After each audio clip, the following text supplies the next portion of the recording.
Hello नमस्कार साथियों, मैं हूं अपार प्रजापत और स्वागत है आप सभी का सरकारी यात्रा यूट्यूब चैनल पर। तो साथियों, जैसा कि आपने राजस्थान के इतिहास की जो सीरीज थी गत वर्ष के प्रतियोगिता परीक्षाओं से संबंधित, वो अपनी है जो कंप्लीट हो गई थी, उसके अंतर्गत मैंने वध पार्ट डाल दिया है जो कि लगभग 3 घंटे की क्लास है। अगर आपने नहीं देखी हो तो वीडियो की डिस्क्रिप्शन में लिंक है, वहां जाके आप देख सकते हो। आज का जो हमारा टॉपिक आरंभ हो रहा है वो राजस्थान की कला संस्कृति से संबंधित टॉपिक है। और उसके अंतर्गत जो आज का टॉपिक है वो लोक गीत से संबंधित है।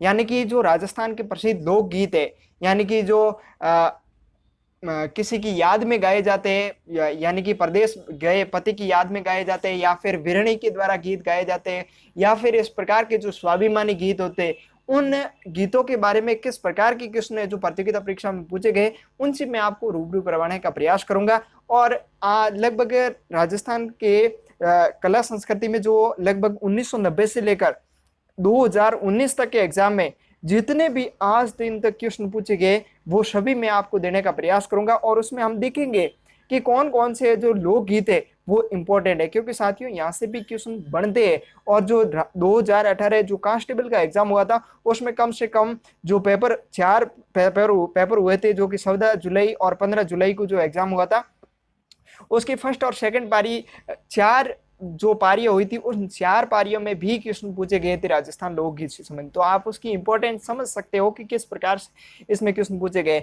ये RSSI, पटवार, ग्राम सेवक, LDC, राजस्थान पुलिस है, रीट है, या फिर हेडमास्टर है, हर भर्ती के लिए जो इंपॉर्टेंट टॉपिक बन जाता है। इनमें आपको मैं जैसे राजस्थान के प्रसिद्ध लोकगीत है, केसरिया बालम, आओ ने पधारो हरे देश, ठीक है, और उस प्रकार के जैसे कि भारी बरसा लेरी मुमल हालोनी है, आली जा रे देश, ठीक है, इस प्रकार से गौरबंद गीत है। उन गीतों को मैं आपको जहां क्वेश्चन आएगा वहां पर मैं आपको गा के जो प्रसिद्ध गायक है उनके द्वारा गाए गए गीत भी मैं आपको बताने का प्रयास करूंगा। क्योंकि साथियों होता क्या है कि हम विजुअलाइजेशन करते हैं, यानी कि जब हम केसरिया बालम आओ नहीं पधारो हमारे देश, इस प्रकार का हम गीत देखते हैं, तो क्वेश्चन ये बनता है कि ये किस गायकी में गाया गया है। तो ये मांड गायकी में गाया गया है। तो मैं आपको बताऊंगा कि मांड गायकी में इस गीत को है जो किस प्रकार से गाया गया है, ठीक है। तो वो आप देखोगे तो वो आपके है जो कॉन्सेप्ट है जो क्लियर होगा, तो आपको है जो वो याद रहेंगे तथ्य।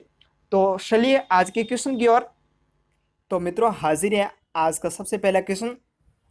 इसमें ये पूछा गया है कि निम्न में से किसे मरुभूमि की कोकिला कहा जाता है।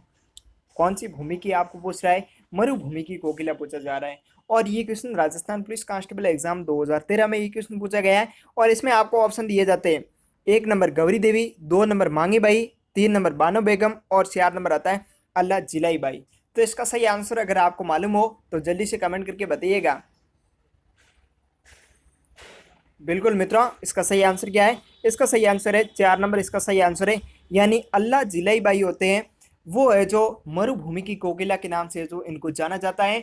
और इनका अगर पूछा जाए कि इनका कौन से संगीत घराने से जो इनका संबंध है, तो बीकानेर संगीत घराने से जो अल्लाह जिलाई बाई का जो संबंध है। और इनके द्वारा गाया गया केसरिया बालम गीत है, वो आज राजस्थान की पहचान बना हुआ है, यानी राजस्थान का लोक गीत है। और विश्व में भी इस लोक गीत को जो गाया जाता है, मांड गायकी होती है, जो मांगनियार गायक होते हैं, और इनके द्वारा जो ये गीत गाया जाता है, और ये प्रचलित गीत है, ठीक है। और इनको 1982 में जो पद्म श्री से जब भी सम्मानित किया गया था, क्योंकि कला एवं साहित्य में इनका योगदान रहा विशेष तौर से, ठीक है, इसीलिए इनको है जो 1982 में जो पद्म श्री से भी सम्मानित किया गया था। और ये क्वेश्चन है जो राजस्थान पुलिस कांस्टेबल एग्जाम 2007 में भी पूछा गया था कि कौन सी मांड गायिका है जिनको 1982 में पद्म श्री से जो सम्मानित किया गया था। तो कौन सी हो जाएंगे? अल्लाह जिलाई बाई है। और ये सेकंड ग्रेड 2011 में भी ये क्वेश्चन है जो पूछा गया है। चलिए अगले क्वेश्चन की ओर। अगला क्वेश्चन आता है, मांड गायिका के लिए 1982 में पद्मश्री से सम्मानित प्रसिद्ध महिला थी। और ये मैंने अभी आपको बताया है। और ये सेकंड ग्रेड साइंस एग्जाम 2011 में पूछा गया है, और राजस्थान पुलिस कांस्टेबल एग्जाम 2007 में भी ये क्वेश्चन है जो पूछा गया है। तो आपको 1 नंबर ऑप्शन मिलता है गौरी देवी, 2 नंबर अल्लाह जिलाई बाई, और 3 नंबर गौरी बाई, और 4 नंबर है आनंद कुमारी, आनंद कुंवरी। तो इसका सही आंसर क्या है? जल्दी से कमेंट कीजिएगा, मैंने अभी आपको बताया है। बिल्कुल मित्रों, इसका सही आंसर क्या है? अल्लाह जिलाई बाई होते हैं, उनका है जो संबंध किससे होता है, 1982 में इनको है जो पद्मश्री से सम्मानित किया गया था। इनका है जो संबंध किससे होता है, मांड गायकी से जो इनका संबंध है। अब देखो मांड गायकी की बात आई है तो मांड गायकी में यहाँ पर है जो गौरी देवी का भी है और गौरी बाई का भी है, ठीक है ना। अब गौरी बाई है वो कहाँ की रहने वाली, वो है पाली की रहने वाली, ठीक है। जबकि गौरी देवी है वे कहाँ की रहने वाली है, तो वे बीकानेर की रहने वाली है। आप यहाँ पर कंफ्यूज मत होना, क्योंकि गौरी देवी आ रही है इसका मतलब बीकानेर है, गौरी बाई आ रही है तो क्या है, पाली है। चलिए अगले क्वेश्चन की ओर। अगले क्वेश्चन आता है, केसरिया बालम आओ नी पधारो हमारे देश को अल्लाह जिलाई बाई ने किस राग में जो गाया था। और ये question second grade science exam 2011 और सेकंड ग्रेड एग्जाम 2010 में भी क्वेश्चन पूछा गया है। 1 नंबर भोपाली, 2 नंबर पिल्लू और 3 नंबर मांड और 4 नंबर आती है मेघ राग। तो जल्दी से कमेंट करके बताइएगा कि कौन सी राग में ये गीत है जो गाया गया था। तो इसका सही आंसर क्या है, 3 नंबर है जो इसका सही आंसर है। यानी कि जो केसरिया बालम है, केसरिया बालम आओ नहीं पधारो हमारे देश, इस गीत को है जो मांड गायकी में जो गाया गया था। अब देखिए मांड गायकी होती है वो किस प्रकार से गाई जाती है, तो सुनिएगा। केसरिया बालम आओ नहीं पधारो हमारे देश जो कि बाड़मेर के रहने वाले मामे खां हैं उनके द्वारा गाया गया सुंदर गीत है, सुनिएगा आपको समझ में आएगा। यानी कि पढ़ने के साथ साथ में इंटरेस्ट लेते रहिए ताकि आपको है जो समझ में आता रहे। तो केसरिया बालम आओ नहीं पधारो हमारे देश से वो मांड गायकी में गाया गया है, तो मामे खां के द्वारा गाया गया गीत सुनिएगा। केसरिया बालम पीहू प्यारी रावा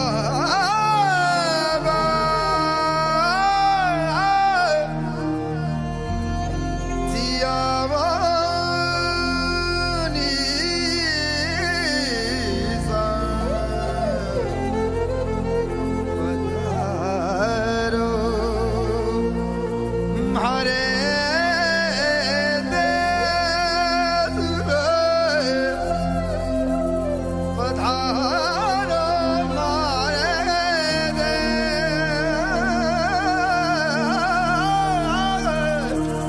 देश रे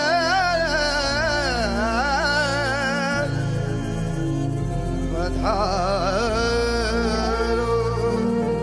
हमारे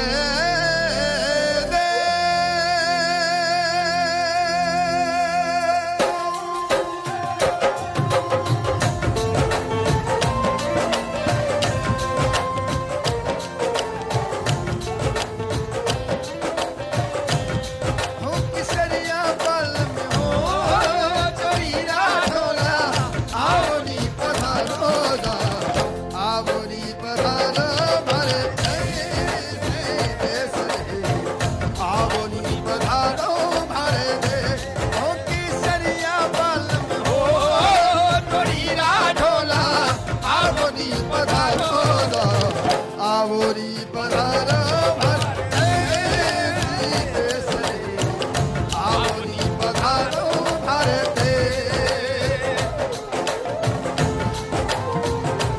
तो आपने मामे खां के द्वारा गाया गया अति सुंदरम गीत सुना है, केसरिया बालम आओ नी पधारो हमारे देश, कितनी मधुर राग है, ठीक है ना।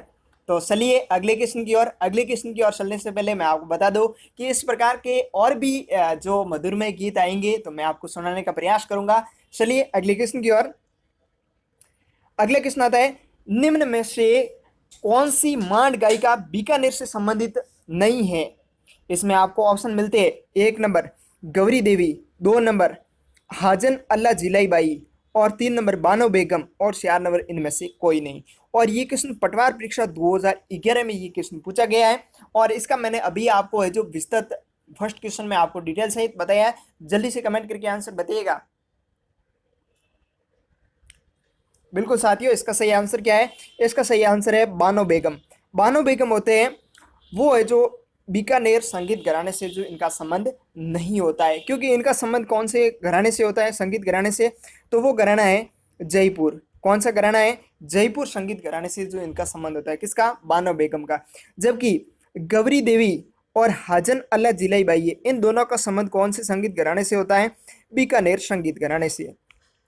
अब यहाँ पर आप गौरी देवी और गौरी बाई में कंफ्यूज मत होना, क्योंकि मैंने आपको दूसरे क्वेश्चन में भी बताया है कि गौरी देवी होती है वो बीकानेर की होती है, जबकि गौरी बाई अगर जिक्र आए तो गौरी बाई अगर ऑप्शन आए तो वो कहाँ की है, वे पाली की रहने वाली है, ठीक है ना। और ये तीनों ही है जो मांड गायकी में, गौरी बाई और गौरी देवी दोनों ही मांड गायिका के लिए प्रसिद्ध है।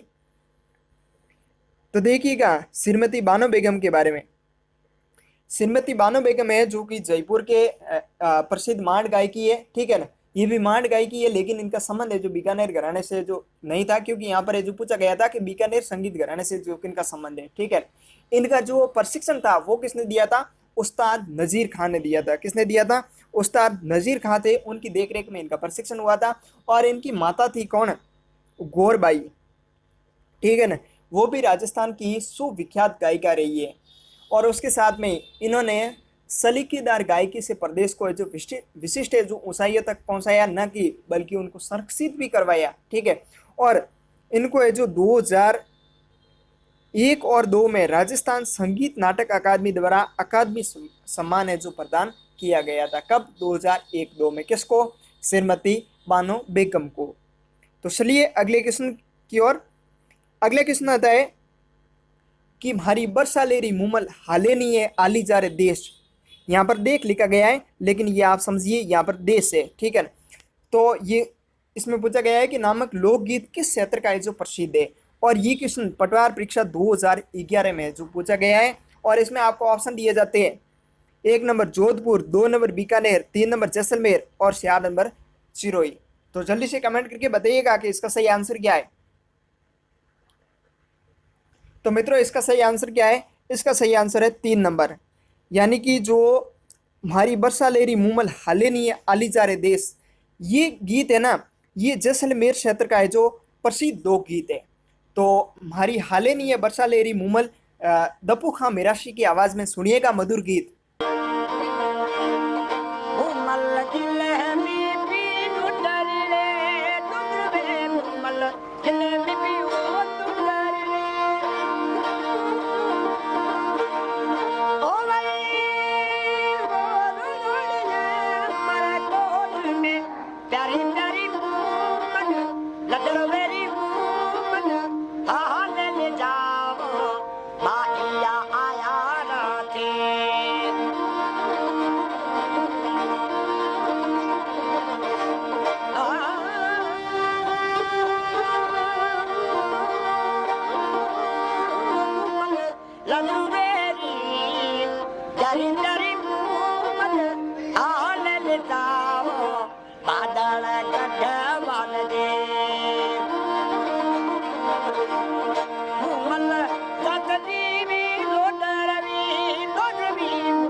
बिल्कुल साथियों, दपू खां मिराशी के द्वारा गाया गया अद्भुत सॉन्ग था कि मारी बरसालेरी मुमल हाले नहीं है आली जा रहे देश। साथियों इस प्रकार के जब अपने राजस्थानी कल्चर के जब लोकगीत सुनते हैं तो एक अलग ही ऊर्जा पैदा होती है कि हमारे राजस्थान का कितना मधुर है और कितनी मधुर में संगीत की कला है। तो देखिएगा कि जो जैसलमेर की जो लोदरवा होती है वहाँ की राजकुमारी होती है मुमल। कौन होती है, मुमल। और जो सिंध प्रदेश या फिर इस प्रकार यहाँ का है जो एक राजकुमार होता है जिसका नाम होता है मेंदर। कौन होते, मेंदर होते। मेंदर और मुमल दोनों का है जो आपस में प्रेम हो जाता है और इनकी प्रेम पर है जो राजस्थान में है जो इनकी प्रेम के लिए प्रसिद्ध है। क्योंकि मुमल है जो, अगर गीत की बात आए तो मुमल है जो कहाँ का प्रसिद्ध गीत है, ये जैसलमेर का जो प्रसिद्ध लोकगीत है। चलिए अगले क्वेश्चन की ओर। अगला क्वेश्चन आता है सुपटिया लोकगीत का संबंध है जो किससे है? और ये पुलिस कांस्टेबल एग्जाम 2013 में पूछा गया है। 1 नंबर ग्रासिया स्त्रियों से, 2 नंबर सती स्त्रियों से, 3 नंबर वीरांगना स्त्री से, और 4 नंबर आता है भील स्त्री से। तो जल्दी से कमेंट करके बताइएगा कि इसका सही आंसर क्या है। तो मित्रों इसका सही आंसर क्या है? इसका 4 नंबर है जो इसका सही आंसर है। यानी कि जो सुपटिया लोकगीत होता है, ये जो भील महिला होती है वो अपने प्रदेश के पति की याद में जो ये गीत गाती है, क्या सुबटिये को है जो यानी संदेश वाक के रूप में मानकर है जो ये गीत गाया जाता है। और मेवाड़ का जो पर्वतीय क्षेत्र है, आदिवासी क्षेत्र, वहाँ पर है जो ये गीत है जो प्रसिद्ध है भीलों में। चलिए अगले क्वेश्चन की ओर। अगला क्वेश्चन आता है कि भीलों का प्रसिद्ध लोकगीत जिसे स्त्री पुरुष साथ में मिलकर गाते हैं, और ये पुलिस कांस्टेबल एग्जाम 2013 में पूछा गया। और ये क्वेश्चन इंपॉर्टेंट है साथियों, ठीक है ना। आपको ऑप्शन मिलते हैं 1 नंबर सुवलिया, 2 नंबर झोरवा, और 3 नंबर होता है सुपना, और 4 नंबर होता है हमसीडो। तो इसका सही आंसर क्या है? जल्दी से कमेंट करके आंसर बताइएगा। तो मित्रों इसका सही आंसर क्या है? इसका सही आंसर है 4 नंबर। जो हमसीडो गीत होता है वो भीलों की जो प्रसिद्ध लोकगीत है जिसमें स्त्री और पुरुष दोनों सम्मिलित रूप से जो इस लोकगीत को गाते हैं। कौन सा? हमसीडो। अब यहाँ पर एक गीत आया सुपनो। सुपनो गीत है वो है जो वीरणी के द्वारा ये गीत गाया जाता है। और झोरवा गीत है वो जब पति प्रदेश जाता है तो उसकी ये जो याद में है जो पत्नी है जो इस गीत को गाती है जब पति प्रदेश होता है, तो यानी कि झुरैया करे, इस प्रकार से जो इस गीत को है जो गाया जाता है। ठीक है ना, वो भी मैं आपको बताऊंगा कि किस प्रकार से जो इस गीत को गाया जाता है राजस्थान में। चलिए साथियों अगले क्वेश्चन की ओर। अगला क्वेश्चन आता है लांगुरिया लोकगीत है, और यहाँ पर पूछा गया है ये किस प्रकार का है जो लोकगीत है। और ये सेकंड ग्रेड मैथ्स एग्जाम 2011 में ये क्वेश्चन पूछा गया था। 1 नंबर विवाह गीत, 2 नंबर होली गीत, 3 नंबर प्रेम गीत, और 4 नंबर आता है भक्ति गीत। तो इसका सही आंसर क्या है? जल्दी से कमेंट करके आंसर बताइएगा। बिल्कुल मित्रों इसका सही आंसर क्या है? इसका 4 नंबर सही आंसर है, क्योंकि जो लांगुरिया गीत है वो भक्तिमय गीत है। क्योंकि ये जो केला देवी होते हैं, कौन? केला देवी करोली, ठीक है ना। तो इनके जो यहाँ पर जो भगत आते हैं, गुजर है, ठीक है, मीणा है, ये जो लांगुरिया गीत गाते हैं। तो लांगुरिया गीत कौन सी देवी के लिए प्रसिद्ध है? केला देवी के लिए जो प्रसिद्ध है। चलिए अगले क्वेश्चन की ओर। अगला क्वेश्चन आता है कि लांगुरिया गीत का संबंध है जो किससे? और ये ईओ एग्जाम 2007 में ये क्वेश्चन पूछा गया है। 1 नंबर शिला देवी, 2 नंबर करणी माता, 3 नंबर रानी सती, और 4 नंबर आता है केला देवी। तो इसका सही आंसर क्या है? जल्दी से कमेंट करके बताइएगा। बिल्कुल मित्रों इसका सही आंसर क्या है? 4 नंबर इसका सही आंसर है। यानी लांगुरिया गीत किनसे संबंधित है? केला देवी से जो संबंधित है। और केला देवी का मंदिर कहाँ पर है? तो केला देवी का मंदिर है करौली में। कहाँ पर है? करौली में, जो वहाँ है जो इनका मंदिर है जो प्रसिद्ध है। चलिए साथियों अगले क्वेश्चन की ओर। अगला क्वेश्चन आता है लांगुरिया गीत किस मंदिर पर गाया जाता है? और ये क्वेश्चन इंपॉर्टेंट है, और ये कार्यपाल परीक्षा है जो यानी कि जेल प्रेरी एग्जाम 2012 में पूछा गया। 1 नंबर केला देवी, 2 नंबर शार भुजा, 3 नंबर ब्रह्मा मंदिर, 4 नंबर जीण माता। तो इसका जल्दी से कमेंट करके आंसर बताइएगा।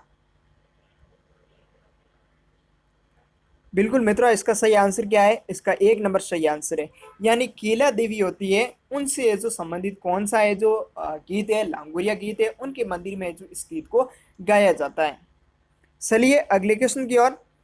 अगले क्वेश्चन आता है बहुत इंपॉर्टेंट क्वेश्चन है, और ये क्वेश्चन है जो ईओ एग्जाम 2007 में पूछा गया है कि जो पटेलिया, बिसिया और लार क्या है, यानी कि ये क्या है। तो अब आपको तो पता चल गया होगा कि ये क्या है, क्योंकि हम लोकगीत पढ़ रहे हैं। तो इसमें ऑप्शन 1 लोकगीत का भी है, तो इससे तो आप अनुमान लगा दोगे। लेकिन अगर सीधा ही अगर आपसे क्वेश्चन पूछ लिया जाए, अगर आपको याद ना हो तो आप क्या करोगे? देखो इसमें ऑप्शन दिया है राजस्थानी आभूषण, 2 नंबर राजस्थानी लोकगीत, 3 नंबर राजस्थानी लोकवाद्य, और 4 नंबर आता है राजस्थानी लोक नाट्य। तो इसका सही आंसर क्या है? इसका सही आंसर है 2 नंबर लोक गीत है। कौन कौन सा? पटेलिया, बिशिया और लार, ये तीनों है जो राजस्थान के लोकगीत है। जिसमें ये पटेलिया जो लोकगीत है वो है जो जो मीणा होते हैं, ठीक है ना।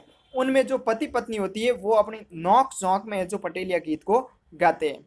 जो आदिवासी मीणे होते हैं उनके पति और पत्नी दोनों नोक झोंक में इसको गीत को गाते हैं, पटेलिया गीत। अगर आपसे पूछ लिया जाए इसको ध्यान रखें। चलिए अगले क्वेश्चन की ओर। अगला क्वेश्चन आता है पावना गीत कब गाया जाता है। अब देखो यहाँ पर गीत के जिक्र कौन सा आया है, पावना गीत आया है। और ये गीत कब गाया जाता है, और ये जेल प्रेरी एग्जाम 2012 में क्वेश्चन पूछा गया था। 1 नंबर बेटी की विदाई पर, 2 नंबर ससुराल में जमाई के आगमन पर, और 3 नंबर ब्याही जी के आगमन पर, और 4 नंबर आता है पुत्र पैदा होने पर। तो इसका सही आंसर क्या है, इसका सही आंसर है 2 नंबर। जब ससुराल में जमाई का आगमन होता है तो उस समय जो ये गीत गाया जाता है। और इसके साथ में जो आया करें, यानी कि जो साथ में आते हैं उनको है जो गाली गलौज के रूप में जो गीत गाया जाता है उसको है जो पावना गीत कहते हैं। अब देखिए पावना गीत क्या है। किसी घर में ब्याही जाने वाले व्यक्ति से संबंधित गीत गाए जाते हैं, वे गीत पावना कहलाते हैं। ये गीत भोजन कराते समय गाते हैं, जिनमें मीठी मीठी गालियाँ दी जाती है। जो उनके साथ में आए होते हैं उनको जो मीठी मीठी गालियाँ दी जाती है, जिनको क्या कहते सगा संबंधी होते हैं उनको गालियाँ दी जाती है। चलिए साथियों अगले क्वेश्चन की ओर। अगला क्वेश्चन आता है पावना नामक गीत गाए जाते हैं, और ये पटवार परीक्षा 2011 में क्वेश्चन पूछा गया है। 1 नंबर नए दामाद को ससुराल में खाना खिलाते समय गाया जाने वाला गाना, 2 नंबर जैसलमेर में गाया जाने वाला सरकारिक लोकगीत, और 3 नंबर ये किसानों का प्रेरक गीत है जो खेती करते समय गाया जाता है, और 4 नंबर आता है इनमें से कोई नहीं। तो इसका सही आंसर क्या है, जल्दी से कमेंट करके बताइएगा। तो इसका सही आंसर है 1 नंबर। जब नया दामाद होता है तो वो ससुराल आता है तो उसको है जो ये पावना गीत है जो गाया जाता है। चलिए साथियों अगले क्वेश्चन की ओर। अगला क्वेश्चन बहुत इंपॉर्टेंट क्वेश्चन है। ये पूछ रहा है कि पंडित जसराज का संबंध है जो किससे है, यानी कि कौन से संगीत घराने से है जो इनका संबंध है। और ये पुलिस कांस्टेबल एग्जाम 2007 में ये क्वेश्चन पूछा गया था। इसका 1 नंबर ऑप्शन आता है मेवाती घराने से, 2 नंबर जयपुर घराने से, और 3 नंबर आता है डागर घराने से, और 4 नंबर आता है अतरौली घराने से। तो अब जल्दी से कमेंट करके बताइएगा कि इसका सही आंसर क्या है। तो मित्रों इसका सही आंसर क्या है, इसका सही आंसर है 1 नंबर, इसका सही आंसर है। यानी कि जो पंडित जसराज होते हैं उनका संबंध कौन से संगीत घराने से होता है, तो इनका होता है मेवाती संगीत घराने से जो इनका संबंध होता है। अब देखिएगा जो मेवाती घराना है वो उस्ताद घग्गे नजीर द्वारा जो प्रारंभ किया गया था, जो जयपुर की ख्याल गायिका है उनके लिए जो ये प्रसिद्ध है। ये पंडित जसराज घराने से जो संबंधित हैं। चलिए अगले क्वेश्चन की ओर। अगले क्वेश्चन आता है नृत्य की कथक शैली का आदिम घराना है। अब देखो आदिम यानी कि जो प्राचीन घराना है वो कौन सा है, ठीक है ना। यहाँ पर इंपॉर्टेंट क्वेश्चन बनता है, और ये आरपीएससी सेकंड ग्रेड एग्जाम 2004 में ये क्वेश्चन पूछा गया था। तो इसका सही आंसर क्या है, इसका सही आंसर है 3 नंबर जयपुर होता है। यहाँ से जो नृत्य की कथक शैली होती है उसका है जो यहाँ से प्रचलन आरंभ होता है, और फिर है जो लखनऊ में भी इसका प्रचलन होता है। अब देखिए विद्वानों की ऐसी मान्यता है कि कथक जो नृत्य शैली है वो हिंदू शैली का प्रतिनिधि है, और जयपुर घराना ही इसका जो प्रतिनिधि करता है। जयपुर घराना कथक नृत्य शैली का आदिम घराना माना जाता है। जयपुर घराने के कथक नृत्य में हाव भाव संगीत मुद्राएं सभी सरल ग्राह्य होती है, और जयपुर घराने की वंश परंपराएं 5 शाखाओं के रूप में है जो पृथक है। इनमें देखिएगा 5 शाखाएं कौन कौन सी। तो 1 नंबर जो शाखा होती है प्रथम, उसमें है जो नायक नथुमल लाल होते हैं, नथुलाल। और द्वितीय शाखा होती है उसमें गेदारी लाल होते हैं, और तृतीय शाखा होती है वहाँ पर शंकर लाल और बद्री प्रसाद होते हैं। और जो चतुर्थ शाखा होती है उसमें कौन होते हैं, पूर्ण राम होते हैं। और पंचम शाखा में कौन होते हैं, भानु जी होते हैं। और भानु जी का एक बार ये क्वेश्चन भी पूछा गया था कि भानु जी का कौन से संगीत घराने से जो संबंध है, तो जयपुर घराने से जो 5वीं शाखा से जो इनका संबंध है। आप अगर याद करो तो इसको याद कर दीजिएगा, क्योंकि हो सकता है कि कभी क्वेश्चन है जो इम्पोर्टेंट बने और क्वेश्चन को थोड़ा घुमाया जाए, तो इस प्रकार का क्वेश्चन जो डाला जा सकता है। चलिए मित्रों अगले क्वेश्चन की ओर। अगला क्वेश्चन आता है राग मंजरी एवं रागमाला जैसे प्रसिद्ध संगीत ग्रंथों के रचयिता कौन थे।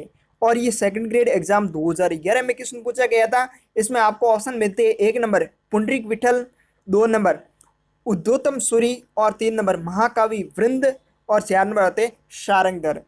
तो इसका सही आंसर क्या है, जल्दी से कमेंट करके आंसर बताइएगा। ये इंपॉर्टेंट क्वेश्चन है, और ये क्वेश्चन कम से कम 1-2 बार ये क्वेश्चन है जो पूछा गया है। एक बार तो ऐसा ही एग्जाम 1998 में पूछा गया था, और एक बार है जो सेकंड ग्रेड एग्जाम 2011 में पूछा गया है, और हो सकता है कि आपके एग्जाम में ये क्वेश्चन है जो पूछा जा सकता है। तो इनका संबंध है जो किनसे, पुंडरीक विठल होते हैं, इनके द्वारा है जो इनकी रचना की गई। किनकी, राग मंजरी और रागमाला, इन दोनों की रचना किसने की थी, तो पुंडरीक विठल ने की थी। अब देखिए पुंडरीक विठल कौन थे, ठीक है, इनका क्या इतिहास रहा है, तो उसके बारे में भी देखिए। जो मिर्जा राजा मान सिंह होते हैं, उनके छोटे भाई माधव सिंह होते हैं, इनके आश्रय में जो पुंडरीक विठल ने रागमाला व रास मंजरी नामक संगीत ग्रंथों की जो रचना की थी। मिर्जा राजा जय सिंह के आश्रय में हस्तकार रत्नावली नामक संगीत ग्रंथ है जो लिखा गया था। अब देखो कौन सा ग्रंथ पूछ रहा है यहाँ पर, हस्तकार रत्नावली नामक ग्रंथ। अब अगर आपसे किसी पूछ लिया जाए कि जो रत्नावली ग्रंथ है संगीत पर लिखा गया है वो किन से संबंधित है, यानी कि कौन से शासक के समय लिखा गया था, तो किससे संबंधित है, मिर्जा राजा जय सिंह के समय है जो कौन सा संगीत ग्रंथ लिखा गया था, रत्नावली है जो संगीत ग्रंथ है लिखा गया था। चलिए अगले क्वेश्चन की ओर। अगला क्वेश्चन बहुत इंपॉर्टेंट क्वेश्चन है, मैंने आपको बताया था कि ये क्वेश्चन है जो 2 बार एग्जाम पूछा गया है। तो राग मंजरी के रचयिता कौन थे, और ये ऐसा ही एग्जाम 1998 में पूछा गया है, और इसका आप कमेंट करके बताओगे कि इसका सही आंसर क्या है। 1 नंबर पंडित भाव भट्ट, 2 नंबर महाराजा हमीर, 3 नंबर कुंभा, और 4 नंबर पुंडरीक विठल। तो इसका सही आंसर क्या है, जल्दी से कमेंट करके आंसर बताइएगा। बिल्कुल मित्रों, इसका सही आंसर क्या है, इसका 4 नंबर आंसर सही है। पुंडरीक विठल होते हैं, उन्होंने जो किसकी रचना की थी, राग मंजरी की जो रचना की थी। चलिए अगले क्वेश्चन की ओर। अगला क्वेश्चन आता है कि मरुभूमि के लोकगीत उनकी किस भावना के जो परिचायक हैं, तो ये किसके, 1 नंबर उमंग के, 2 नंबर वियोग के, और 3 नंबर हड्डी की पीड़ा से, और 4 नंबर है जो उपयुक्त सभी यानी कि समस्त वर्णित विकल्प। और ये पटवार परीक्षा 2011 में क्वेश्चन पूछा गया था, इंपॉर्टेंट क्वेश्चन है, इसको ध्यान में रखिएगा, ये कॉन्सेप्टली क्वेश्चन है बस। तो इसका सही आंसर क्या है, इसका सही आंसर है जो 4 नंबर है, यानी कि समस्त विकल्प है जो सही है। यानी कि राजस्थान के लोकगीत होते हैं उनको आप सुनोगे तो इस प्रकार से जो आपको है जो एहसास होगा, जैसे कि जब वीरे में कोई गीत गाया जाता है, ठीक है, तो वीरणी इस प्रकार से अपने भाव व्यक्त करती है कि वो अपनी पीड़ा है जो बताने के प्रयास करती है, ठीक है।